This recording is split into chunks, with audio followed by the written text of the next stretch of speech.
When news came out that Mazda is discontinuing the Mazda 6 in the US market, well, the 6 became a bit of a rare commodity. Even rarer if you can get one in this brilliant soul red crystal color. Now we do have a Mazda 6 turbo sedan right here, and in this video, we check out why this midsize sedan deserves a second look. Let's do this!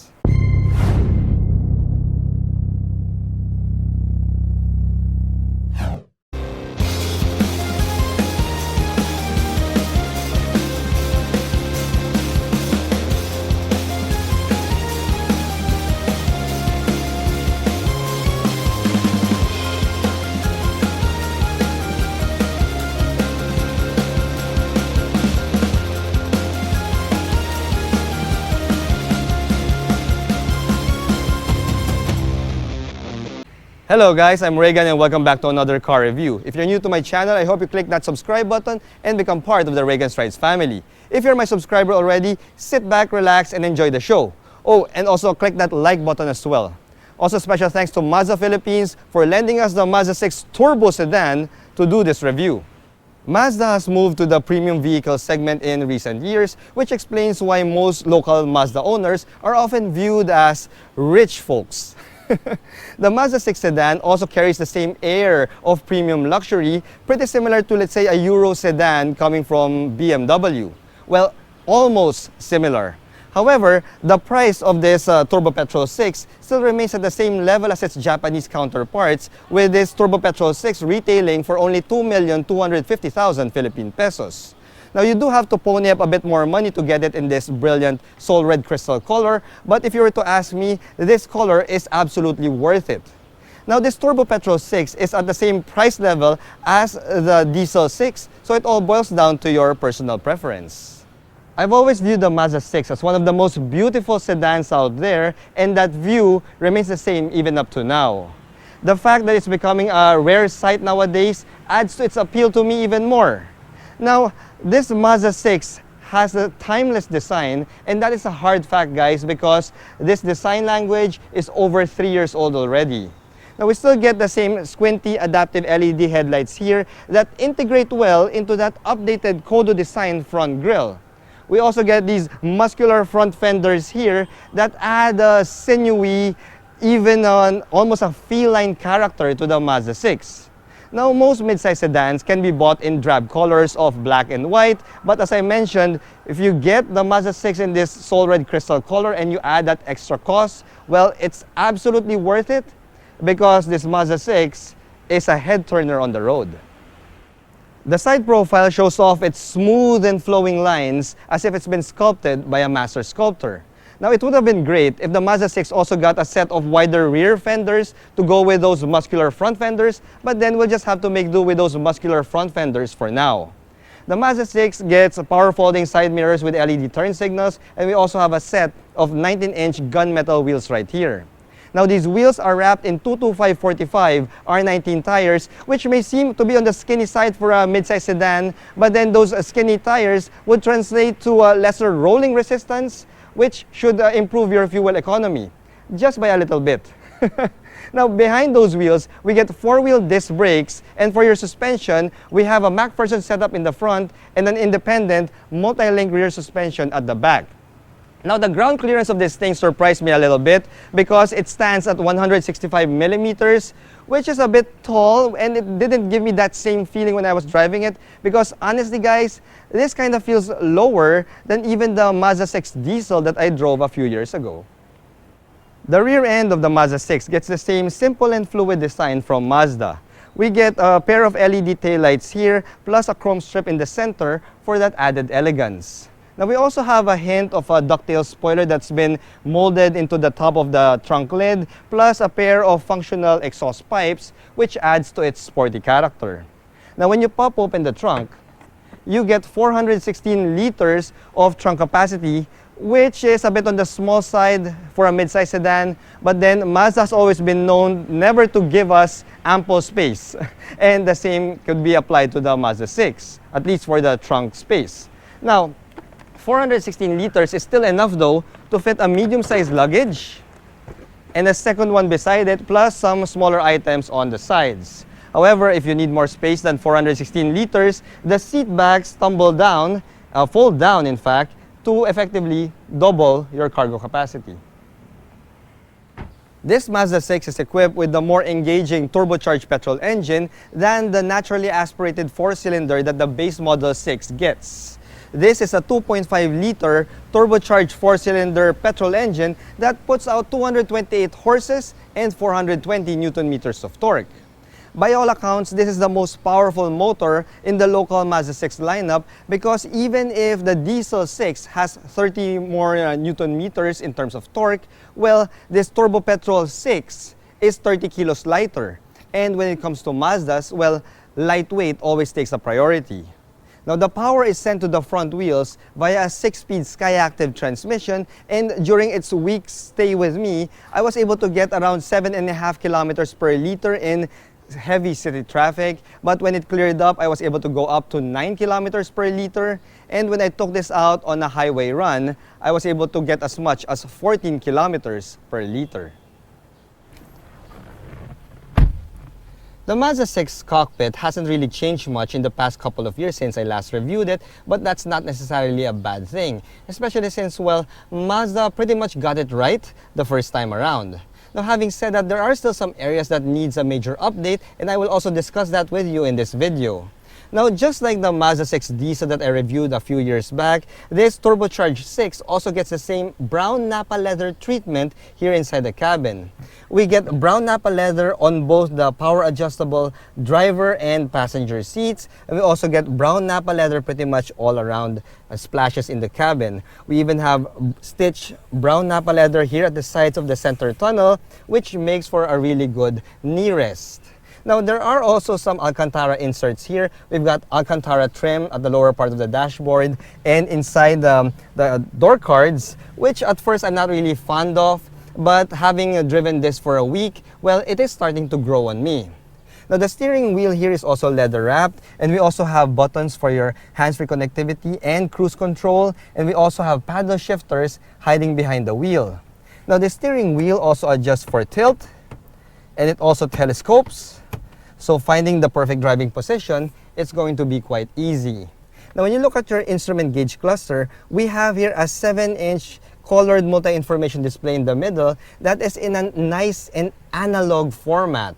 I mean, I love this gauge cluster because it's clean, it's simple, it's easy to read, and it appeals to the certified Tito of Manila in me. Now, we also have a heads-up display right there, right there in front of me, which should help keep your eyes on the road.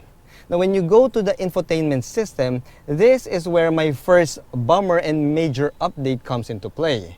You see, we still have this old Mazda Connect 8-inch semi-touchscreen infotainment system, and I mentioned semi-touchscreen because this thing is only a touchscreen when you're parked. But once you're moving, this disables the touchscreen functionality, and well, they did update this with Apple CarPlay and Android Auto, but when you're in Apple CarPlay or Android Auto, the touchscreen functionality completely disappears. So the only way you can navigate your Apple CarPlay or Android Auto is through this master control wheel here, which is, I understand where Mazda's coming from. It's a safety aspect, but yeah, try inputting an address in your Waze app or in your Google Maps app with this scroll wheel, and you could already tell that it is not intuitive at all. I mean, if other car manufacturers could already put a touchpad here in your touchscreen and just quickly input your address in your GPS, then you'd be on your way. Yeah. Now, the second bummer that I found here in the Mazda 6 is the image quality of the 360-degree view camera. Now, I'm happy that there is a 360-degree view camera, but the image quality could be better. It's not the clearest image quality out there. It's barely usable. It is usable, but really barely usable, guys. So yeah, the infotainment system is in desperate need of a major update. Now, moving forward from there, we have a fully automatic dual zone climate control system here, and also a tray that says DVD. Now, kids, if you're wondering what a DVD is, Go and ask your parents. I'm sure they'll know. Now, this tells me that yes, the Mazda 6 is truly for that certified Tito or Tita of Manila. Now, when you go down from that DVD tray, we also have here a sport toggle switch, which transforms the Mazda 6 into a sporty midsize sedan, and I love that toggle switch there. And of course, we have an electronic parking brake with auto hold, that aforementioned master control knob there, and 2 cup holders here, which we will subject to our clean canteen test. So you can see, well, the Mazda 6 is sold all over the world, so I'm pretty sure this will pass. Yep, it passes with flying colors. As you can see, the clean canteen fits in those 2 cup holders. Now, they also threw in a nice little sunroof here for good measure, but when you look at the entire cabin materials and the fit and finish of this cockpit, it almost rivals those that are found in Lexus or even BMW. It's probably a step or a couple of steps lower than those 2 marquees. But yeah, it just goes to show how far Mazda has come to distinguish itself as a premium vehicle maker. I mean, wow, my goodness. This is a really premium feeling cabin, at least for me. The Mazda 6 comes with puddle lamps on all 4 doors, which is a really thoughtful feature. Now, this back seat can sit 2 adults comfortably. You could put a 3rd one in the middle in a pinch, but it won't be the most ideal situation. Now, the reason behind that is we have a pretty tall center tunnel here. Plus, when we get to the toys section of this portion, well, you'll really understand why it's best to keep it at 2 passengers here in the back seat. Now, I'm 5'6", guys. As you can see, this is my driving position, and I got a good 9 inches of knee room here and around 4 inches worth of headroom. So that's not really too bad, especially for a mid-size sedan. And when you look at the toys now, we have a couple of rear AC vents here, and we also have a center armrest that also comes with 2 cup holders and a slot for your smartphone. Now, there is also a felt line compartment here, which also houses your 2 USB charging ports.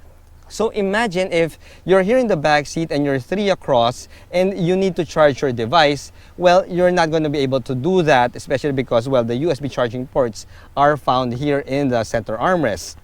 That's why it's really best to just keep the number of passengers here in the back to 2 adults maximum. That would be the most ideal amount of people here. Now, another reason there is with just 2 people here at the back, that would give you more space and comfort to fully enjoy that 11-speaker Bose sound system that this turbocharged 6 comes with. Now, I couldn't really play any music for you because that's going to be a copyright strike here on YouTube, but trust me when I tell you this, that for a stock sound system, that 11-speaker Bose setup that this Mazda 6 has, it's really, really good. Now, enough of the backseat, guys. Let's hop back to the driver's seat and take this turbocharged 6 out for a spin on the highway.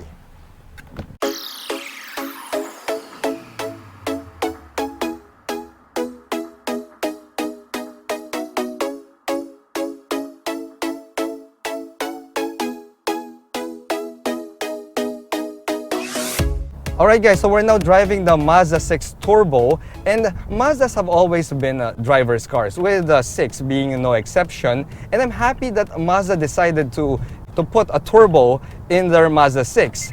I believe it's one of their better decisions because not only did the 6 maintain its relative lightweight, but it also gained gobs of power, which we will see now on the highway. Now, the funny thing here is this turbo petrol Mazda 6 does not come with the i-stop and the i-eloop systems, which the other Mazda 6 variants in the country get. Well, the diesel variant doesn't get the i-eloop, but it gets the i-stop. So it's kind of weird that way. But I guess that means that this Turbo 6 is actually a North American model because, well, they don't really have that i-stop and i-eloop systems in North America. And I'm happy that it's not here because, well, that i-stop system just kind of impinges on the fun factor that you can get from this Mazda 6. Now, when you're driving this on the highway on normal mode, you could feel that the Mazda 6 is trying to stay on the fuel efficient side. Since it doesn't really have that i-eloop system, the engine feels a little bit sluggish and a little heavy, as if it's trying to, well, maximize on its fuel efficiency. However, when you toggle sport mode, which I'm doing now, this thing transforms. Oh yeah! Alright. It transforms to a totally different animal, guys. The revs go up quicker, and once you get over that 3,000 RPM mark, the turbo kicks in, and you could really feel the full power of this beast. Yeah, this Mazda 6, this turbo Mazda 6 is a lot of fun to drive. Fantastic, guys. Now, despite being a sporty mid-size sedan, I'm quite surprised to see that the visibility of this thing is pretty good. You've got a good amount of forward visibility and sideways visibility as well. Now, you do have a pretty long hood, but I'm happy that we've got front sensors in the front bumper, which should help in negotiating this thing when you're going around in parking lot speeds.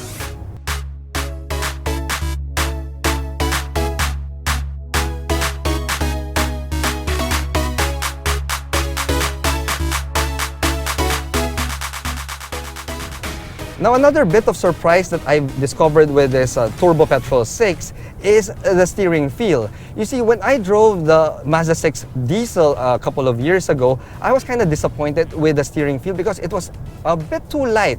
It was too artificial, but this Turbo Petrol 6 has a very good level of steering feel.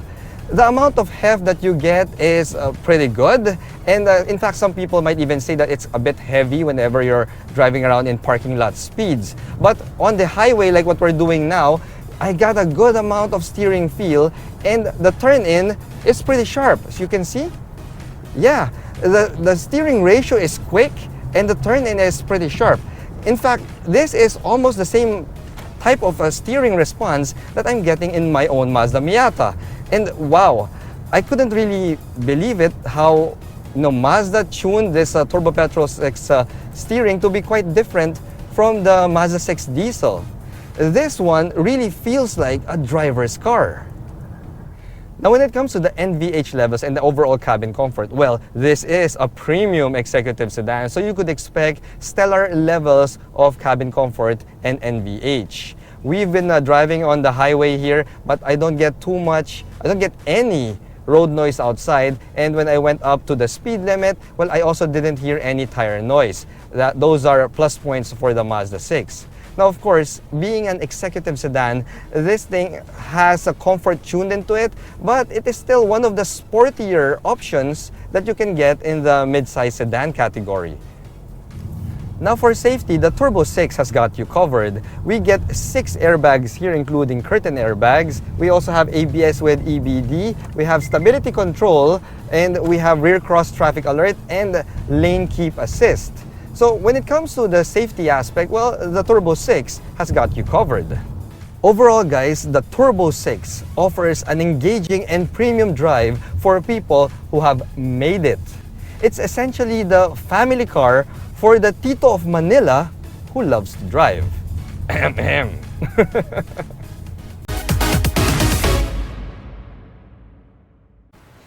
Despite dismal sales figures, we're lucky to have 3 variants of the Mazda 6 available locally. It's a viable option for that executive who loves to drive and wants that refinement associated with a mid-size sedan.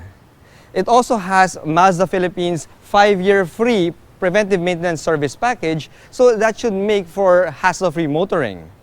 An engaging drive, awesome good looks, plus 5 years worth of free preventive maintenance service? Wow!